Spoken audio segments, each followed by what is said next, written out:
네, 안녕하세요. 로열로더로로쌤입니다. 자, 2021년 8월 18일 수요일 시황방송 시작하도록 하겠습니다. 자, 먼저 다우지수입니다. 다우지수 뭐 쉬어도 된다, 쉴 타이밍이 왔다라고 말씀드렸는데 잘 쉬었습니다. 21선 지지력 테스트 받으면서 아랫꼬리도 길게 잘 달아주었습니다. 그래서 뭐 소폭 하락하면서 거의 뭐 횡보하는 수준으로 마감을 했습니다. 그래서 다우지수는 쉴 자리에서 잘 쉬었다. 나스닥 같은 경우 한 차례 위로 올라가 주는 게 좋긴 한데 최근에 횡보하면서 좀 긴 시간을 쉬었기 때문에 살짝 쉬었는데 이 빠르게 좀 올라와 줄 필요가 있습니다. 다우 나스닥 다 뭐 휴식을 취해도 되지만 나스닥은 길어지면 안 됩니다. 이 움직임이 나스닥은 좀 빠르게 올라올 필요가 있다라는 거. 자, 미국이 이제 7월 소매 판매가 좀 안 좋게 나왔습니다. 마이너스 1.1% 감소하는 수치로 나왔습니다. 예상치도 뭐 후퇴할 거다라고 예상은 나왔는데 0.3% 후퇴할 거다 했는데 1.1% 그래서 예상치보다 더 하회를 했다라는 거. 이러면은 3분기 성장률 둔화 가능성이 나올 수 있습니다. 그러면은 성장률 둔화라는 거는 테이퍼링하고 연계가 있죠. 오늘 FOMC 의사록이 공개됩니다. 7월 FOMC 의사록이죠. 이 부분이 공개되면은 테이퍼링을 주장하는 일부 의원들이 나올 수 있는데, 자, 이 일부 연방은행 총재들의 테이퍼링 주장에 대한 근거가 조금 부실해질 수 있다. 최근에 이 경기가 확장세에 들어가고 좋아져야 되는데 살짝 둔화되는 움직임이다 말씀드렸는데 그 부분에 대해서 다시 한번 뭐 근거를 뒷받침해 줄 수 있는 요인이 된다 보시면 됩니다. 그래서 뭐 제롬 파웰 의장이라던가 뭐 클라리다 부의장 뭐 등등 해서 아직까지는 뭐 테이퍼링을 뭐 강하게 외치지 않고 좀 더 비둘기파적인 내년 정도를 얘기하는 쪽 언급하는 쪽에 힘이 좀 실릴 가능성이 있지 않겠느냐라고 보시면 됩니다. 자, 최근에 우리나라 반도체주 공매도 리포트로 뜨겁게 달궜던 모건 스탠리 같은 경우 미국에 대해서도 뭐 다시 한번 얘기를 하고 있습니다. 3분기 성장률 전망치가 6.9%인데 6.5%로 0.4%포인트 하향 조정될 가능성 이런 부분에 대해서 언급하기 시작했습니다. 참고하시면 될 것 같습니다. 자, 오늘 국내 시장 뭐 양호했는데 다행스러운 건 이제 환율이 조금 안정을 찾고 있는데 1170원 이 구간은 가급적이면 이제 넘어가지 않고 밑에서 유지를 해줘야 된다. 그리고 추세적으로는 아직 우상향 중이기 때문에 1150원 아래로 내려갈 때까지는 아직은 이제 안심할 단계는 아니다라고 보시면 됩니다. 1150원 아래로 내려가야 하고 이 구간부터는 천천히 우하향을 천천히 추세적으로 내려가는 게 낫다. 급락은 좋지 않다라고 말씀드렸습니다. 그래서 오늘은 이제 최소한의 회복 정도는 해주는 날이다 생각하시면 됩니다. 보시면은 코스피 지수 3150포인트 이 구간을 살짝 회복해주는 정도. 뭐 강하게 회복한 게 아니기 때문에 이 하락을 일단은 제한하고 하방 경직을 만드는 과정이라고 생각하시면 돼요. 여기서 만약에 한 번 더 밀리게 되면 기분이 나쁘기 때문에 이 구간에서 양봉이 하나 나와줄 필요가 있습니다. 3200 위쪽으로 올라가면은 그런 우려감은 해소가 된다. 3200 위에서 움직여야 됩니다.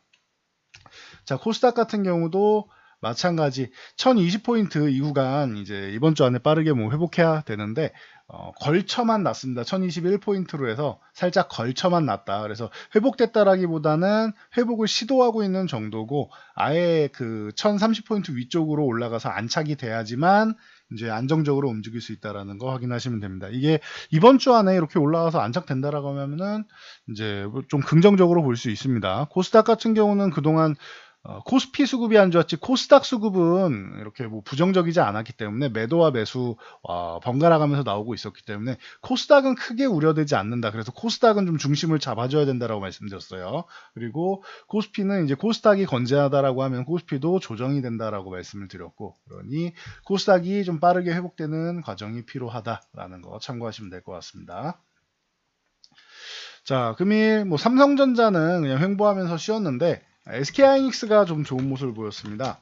SK하이닉스도 이제 자체적으로 좀 화가 좀 난 것 같습니다. 이석희 하이닉스 대표께서 이제 내년까지 디램 수요 상당히 견조할 거다라고 그냥 대놓고 모건 스탠리나 이제 시장조사 업체 트랜스포스의 이런 이제 의견을 대놓고 반박을 하기 시작했습니다. 그래서 고객사들 수요 여전히 좋다. 그리고 이 대형 고객사들 같은 경우에는 분기별로 사이클로 이제 거래를 하기 때문에 뭐 연말까지 거래가 잘 이루어져 이미 예약된 물량들이 다 돼 있기 때문에 걱정할 필요 없다라는 정보까지 여러분들이 참고하시면은 뭐 그렇게 뭐 부정적으로만 볼 일은 아닌 것 같습니다. 일단은 하이닉스는 한 차례 10만 원 구간에서 반등이 나오고 있다. 8만 원까지 내려가는 건 좀 과하죠. 그래서 이런 움직임이 나오고 있다라는 거 보시면 되고, 대놓고 반박을 했다. 그리고 하이닉스 외에도 뭐 코미코 같은 경우도 뭐 실적 모멘텀이나 이런 부분 여러 가지 측면에서 양호한 모습을 보이면서 한 차례 더 상승이 나왔습니다. 자, 어제 이제 하락을 좀 깊게 만들었던 2차 전지 업종도 에코프로비엠이나 뭐 LNF 같은 경우가 뭐 가장 뭐 대표적이죠. 반등은 나왔습니다. 어제 밀린 정도는 이제 거의 대부분 회복해주는 정도였습니다. 에코프로비엠은 뭐 덜 밀렸으니까요. LNF가 어제 뭐 강력하게 하락을 했죠. 그래서 LNF는 최근에 워낙 많이 올라왔었기 때문에 강하게 밀려도 뭐 추세는 잃지 않는 정도 수준이었습니다. 그리고 뭐 코스모학이나 신흥 SEC, 뭐 대주전자재료, 상하프론테크 뭐 등등, 첨보 뭐 등등 이런 관련주들 전체적으로 강력하게 움직였다 보시면 되고, LG 디스플레이가 한동안 좀 잠잠했었는데 22,000원까지 깨고 내려가서 22,000원 빨리 회복해줘야 되는 모습입니다. 그래서 240일선 지지력 테스트는 나왔고, 모양 자체는 22,000원까지 회복해주면은 셋버령 완성이 됩니다. 그러면은 한 차례는 다시 24,500원 도전, 그리고 27,000원까지 도전해볼 수 있는 모양이 나온다. 22,000원 회복 중요하게 여기시고, 3조 3천억 규모의 중소형 OLED, 이게 플렉서블 쪽이죠. 신규 시설 투자를 공시했습니다. 그래서 관련주들 좀 엮였는데, 뭐 비아트론이라던가 아니면은 이런 덕산 레오로스 같은 이런 소재 관련주들, 이런 쪽이 긍정적인 모습을 보였다라고 보시면 됩니다. 자, HMM이랑 페노션 같은 경우는 이제 해운업황은 당분간 계속 양호할 겁니다라고 말씀드렸는데, 뭐 적재 부분도 양호하고, 그리고 HMM은 개별 이슈로 이제 노조 임금 협상 최종안을 제시했다라고 합니다. 그래서 이 부분이 이제 해운주도 뭐 저점은 좀 잡지 않겠느냐. HMM과 올해 같은 경우에는 페노션이 좋을 겁니다라고 말씀드렸는데, 페노션은 뭐 역시나 뭐 강력한 탄력을 보여주고 있습니다. 참고하시고요.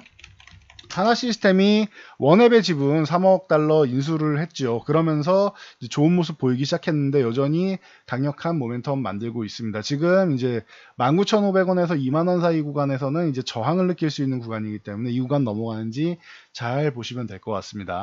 하나시스템, 하나에어로스페이스, 그리고 세트레가이까지 요 하나그룹의 이제 우주산업 쪽 여러분들이 관심 있게 보실 만할 것 같습니다. 자, 소프트생 같은 경우는 이제 뭐 개별적인 이슈가 있었는데 호실적은 당연한 거고, 폴더블 커버글라스 양산 기대감까지 나오면서 2,300원 구간을 거의 뭐 갭으로 뚫었습니다. 어마어마한 상승되었습니다 오늘. 그래서 추가 상승이 나왔는데 2,600원은 아직 돌파는 못하는 모습이었습니다. 자, HLB가 이제 코로나19 임상 3상을 진행하고 있죠. 치료제 쪽으로. 해서 나노젠의 나노코박스 글로벌 권리를 인수했다라고 합니다. 뭐 베트남하고 인도 제외하고라고 얘기가 나오고 있는데 참고하시면 될 것 같습니다. 반대로 넥스트 사이언스 같은 경우는 이제 나노젠 회장이 동사 지분을 전량 매각했다라고 하면서 뭐 급락이 한 차례 나왔습니다. 참고하시면 될 것 같습니다. 넥스트 사이언스는 이슈가 많네요. 이때 급락 나왔을 때 거의 하한가 나왔을 때 뭐 진양곤 회장이 뭐 구속됐다라는 루머까지 나오면서 뭐 가짜 뉴스였죠. 그 뉴스는. 그래서 뭐 저희도 밝혀드렸는데 이번에도 이제 뭐 변동성이 좀 강하게 움직이고 있습니다. 참고하시고요. JW 중해제약 같은 경우는 이제 악템라, 이제 코로나19 치료제로도 이제 뭐 테스트를 좀 하고 있죠. 그래서 이제 뭐 허가 신청을 하겠다라고 하는데, 이 악템라가 이제 수요가 이제 워낙 많다 보니까 공급 부족 얘기가 나오고 있습니다. 국내 개발이랑 독점 판매권을 보유한 JW 중해제약이 그래서 하락을 제한하고 다시 기존 박스권 쪽으로 올라오고 있습니다. 뭐 29,000원대에서 3만원 구간을 회복해 줘야 추가 상승이 나올 수 있다는 거 참고하시고요.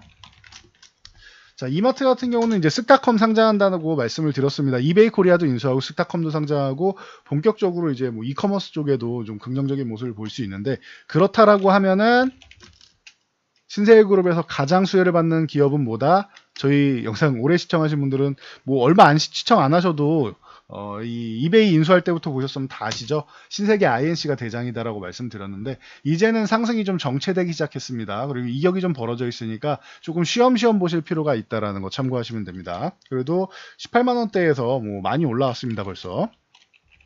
자, 후성이나 뭐 JC케미칼 같은 탄소 배출권 쪽 뭐 긍정적인 모습 여전히 보이고 있습니다. 그래서 이런 종목들 뭐 참고 정도 하시고 이제 계속 말씀드리는데 탄소 포집 관련주들 모양만 만들어 놓고 못 올라가고 휴식을 했습니다. 그래서 추후에 가능성이 있으니까 참고하시면 될 것 같습니다.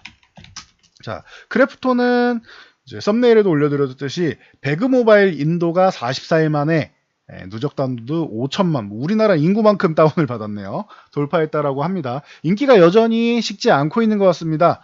이게 원래 인도에 이제 막 진출한 게 아니라 그 텐센트, 이 중국의 텐센트가 이제 글로벌 판권을 갖고 있기 때문에 이제 텐센트가 진출을 했는데 인도랑 중국이랑 이제 분쟁이 나오고 있어서 텐센트 불매운동 나와서 이제 인도에서 내쳐졌습니다. 그래서 직접 현지 법인으로 들어갔기 때문에 어떻게 보면은 기회가 되는 거죠. 크래프톤에는 직접적으로 이제 수익을 얻는 텐센트를 거치지 않고 이제 갈 수 있는 이런 상황이 발생했다라고 하면은 오히려 크래프톤에는 더더욱 뭐 좋은 상황이 됐다라고 보시면 될 것 같습니다. 참고하시고 그래서 아주아이비나 뭐 넵튠이나 TS 인베스트먼트 같은 관련주들 움직였다 보시면 됩니다. 뭐 SM은 호실적과 함께 이수만 총괄 프로듀서 매각 기대감 계속 나오고 있습니다. 그래서 이제 오늘도 멋진 모습 최근에 어마어마하게 올라왔죠. 2만원 아래부터 3만원 아래부터 해가지고 지금 7만원대까지 건드렸는데 뭐 아직까지도 뭐 충분히 휴식을 취하면서 추가적인 상승 여력을 만들려고 노력하는 모습입니다. 그래서 어느 쪽에서 이제 인수를 하냐, 뭐 카카오냐, 뭐 어디냐 이제 뭐 얘기가 나오고 있는데 일단 다들 이제 인수 의지가 강력하기 때문에 좀 기대를 해볼 만할 것 같습니다. SM, SMCNC, SM 라이프 디자인 이 세 종목 같이 보시면 된다라고 말씀드렸습니다. 오늘 장중에 굉장히 뜨거운 종목이었죠. S24. 처음에는 이제 카카오뱅크 관련주로 해서 카카오뱅크가 좋아지고 있기 때문에 예스24도 이제 지분 가치로 이제 올라올 수 있다. 뭐 이 부분은 기존에 카뱅 관련주 정리해드리면서 말씀을 드렸습니다. 그래서 예스24랑 뭐 한국금융지주 같은 경우를 대표적으로 말씀드렸는데 지분 관련주 중에 예스24는 오늘 네이버에서 인수한다라는 얘기가 나오면서 바로 뭐 준상한가까지 들어왔습니다. 근데 또 이 첨단에 갔다가 사실무근이다라는 얘기가 밝혀지면서 또 거의 뭐 지옥처럼 뭐 어제 뭐 전일 이제 뭐 시가 이 전전날이죠. 그럼 지난주 종가 정도까지로 뭐 바로 내려왔습니다. 그래서 이제는 요 이슈 아니라고 네이버에서 밝혔으니까 이 부분보다는 카뱅 관련 쪽 그리고 자체적인 부분을 보시면 될 것 같습니다. 그래서 굉장히 좀 위험했던 날인 것 같습니다. 오늘 상단 고점 대비해서 저점까지 보면은 하한가를 넘어서 30%가 넘는 하락이 나왔으니까 조금 위험했는데 참고 정도 하시기 바랍니다. 자, KH바텍 같은 경우는 뭐 누누이 말씀드렸습니다. 그 폴더블 관련주 중에서 외장인지 쪽을 담당하고 있고 폴더블 나올 때마다 이슈가 되고 실적이 좋아진다. 2분기 어닝 서프라이즈 발표했습니다. 3분기는 폴더블이 출시되는데 당연히 좋아지겠죠. 그러면은 KH바텍 이 내장인지 쪽은 이제 파인테크닉스 쪽 보시면 되고 이제 뭐 세경 하이테크나 뭐 이런 종목 뭐 ICD 이런 종목 같이 보시면 된다라고 말씀드렸습니다. 참고하시면 됩니다. 자, 그리고 마지막으로 이제 반기 보고서 같은 경우 이제 감사 의견 거절되는 분기 보고서 반기 보고서 뭐 볼 때 감사 의견 거절 시즌이 있죠. 자, 지금 BDI나 뭐 지티뉴엘리스, 자한바이오, 이 진화인제약 같은 경우가 의견 거절로 해서 좀 어려운 모습을 보이고 있습니다. 보시면은 하한가에 뭐 바로 넘어가고 관리 종목, 환기 종목으로 넘어가고 있는데 이런 반기 보고서 이제 좀 리스크가 있는 종목들은 여러분들이 좀 주의하셔야 됩니다. 그래서 이 분기 보고서, 반기 보고서 있을 때는 여러분들이 항상 뭐 조금 촉각을 세우면서 4월부터 이제 분기 보고서 그리고 반기 보고서는 8월부터 이제 정도로 보시면 되는데 이 정도로 해서 좀 이제 작은 종목들은 이제 자꾸 이제 발표를 지원한다 뭐 이런 얘기가 나온다라고 하면은 여러분들이 한 차례는 좀 빠져나왔다 추후에 이 의견 승인 나오고 나서 다시 보는 게 좀 유리할 수가 있다라는 거 참고하시기 바랍니다. 자, 오늘은 여기까지 말씀드리고 물러가도록 하겠습니다. 영상 잘 참고해서 모두 안전 투자하시고 영상이 도움되셨다면 좋아요와 댓글 하나씩 남겨주시기 바랍니다.